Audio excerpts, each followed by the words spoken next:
പിതാവിന്റെയും പുത്രന്റെയും പരിശുദ്ധാത്മാവിന്റെയും നാമത്തിൽ ആമേൻ. എന്നെ കേട്ടുകൊണ്ടിരിക്കുന്ന എൻ്റെ അഭ്യുദയകാംക്ഷികളെ, മാതാപിതാക്കളെ, സുഹൃത്തുക്കളെ, വിശുദ്ധ പൗലോസ് അപ്പോസ്തലൻ റോമാക്കാർക്ക് എഴുതിയ ലേഖനം 1-ാം അധ്യായം 21-ാം വാക്യത്തിലും വിശുദ്ധ പൗലോസ് അപ്പോസ്തലൻ കൊറിന്തോസുകാർക്ക് എഴുതിയ 2-ാം ലേഖനം 3-ാം അധ്യായം 13-4 വാക്യത്തിലും മനുഷ്യന് അനുഭവപ്പെടുന്ന പാപം കൊണ്ടുണ്ടാകുന്ന ഒരു തടസ്സത്തെക്കുറിച്ച് പറയുന്നുണ്ട്. കൗൺസിലിംഗ് ഒരു ആശ്വാസം എന്ന സന്ദേശത്തിന്റെ 2-ാം ഭാഗമാണിത്. കൗൺസിലിംഗ് വരുന്ന എല്ലാവർക്കും നമ്മൾ ഉദ്ദേശിക്കുന്നത് പോലെയുള്ള ഒരു തുറവി കിട്ടാറില്ല. അതിന് പ്രത്യേകമായിട്ടുള്ള കാരണം മേൽപ്പറഞ്ഞതുപോലെ പൗലോസ് അപ്പോസ്തലന്റെ വാക്കുകളിൽ പറയുമ്പോൾ നമ്മൾക്ക് അനുഭവപ്പെടുന്ന ആ പാപത്തിന്റെ തടസ്സമാണ്. ഇവിടെയാണ് ഒരു കൗൺസിലർ ഒരു വൈദികനും കൂടിയാകുമ്പോൾ ഉണ്ടാകുന്ന വിജയം. വിശുദ്ധ യോഹന്നാൻ ശ്ലീഹായുടെ 1-ാം ലേഖനം 9-ാം വാക്യത്തിൽ പറയുന്നുണ്ട്, നിങ്ങൾ പാപങ്ങൾ ഏറ്റുപറയുകയാണെങ്കിൽ അവൻ വിശ്വസ്തനും നീതിമാനുമാകിയാൽ നിങ്ങളുടെ പാപങ്ങൾ ക്ഷമിക്കുകയും എല്ലാ അനീതികളിൽ നിന്നും നിങ്ങളെ രക്ഷിക്കുകയും ചെയ്യുമെന്ന്.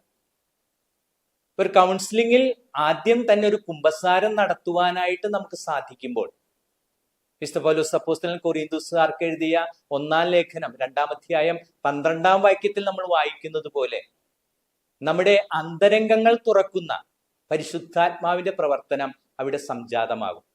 ഇതുവഴി പൂർണ്ണമായിട്ടുള്ള ഒരു തുറവിയിലേക്ക് പരിശുദ്ധാത്മാവിന്റെ കൃപാവരം കുമ്പസാരത്തിലൂടെ ആ വ്യക്തിക്ക് ലഭിക്കുകയും ആ വ്യക്തിക്ക് തുടർന്ന് തൻ്റെ ജീവിത അനുഭവങ്ങളെ വളരെ ക്ഷമയോടെ തുറന്ന മനസ്സോടെ പങ്കുവയ്ക്കാനും സാധിക്കും.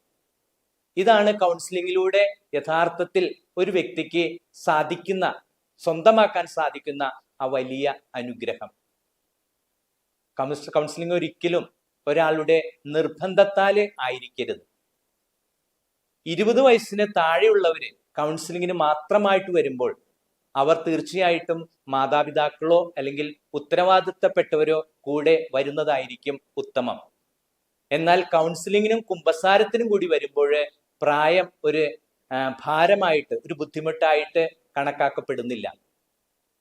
എപ്പോഴും ഞാൻ പറയാൻ ആഗ്രഹിക്കുന്നത് പോലെ കൗൺസിലിംഗ് ഒരിക്കലും നിർബന്ധ ബുദ്ധിയോട് കൂടി ആയിരിക്കരുത്. വലിയ മനസ്സോടെ കടന്നു വരുന്ന ഓരോ കൗൺസിലിംഗുമാണ് വിജയത്തിൽ എത്തിച്ചേരുന്നത്. വിശുദ്ധ പൗലോസ് അപ്പോസ്തലൻ കൊറിന്തോസുകാർക്ക് എഴുതിയ 1-ാം ലേഖനം 2-ാം അധ്യായം 12-ാം വാക്യത്തിൽ പറയുന്നത് പോലെ പരിശുദ്ധാത്മാവാണ് ഓരോ വ്യക്തിയിലും പ്രവർത്തിക്കുന്നത്. പരിശുദ്ധാത്മാവാണ് ഉള്ളുകളെ തുറക്കുവാനായിട്ട് ഓരോരുത്തരെയും സഹായിക്കുന്നത്.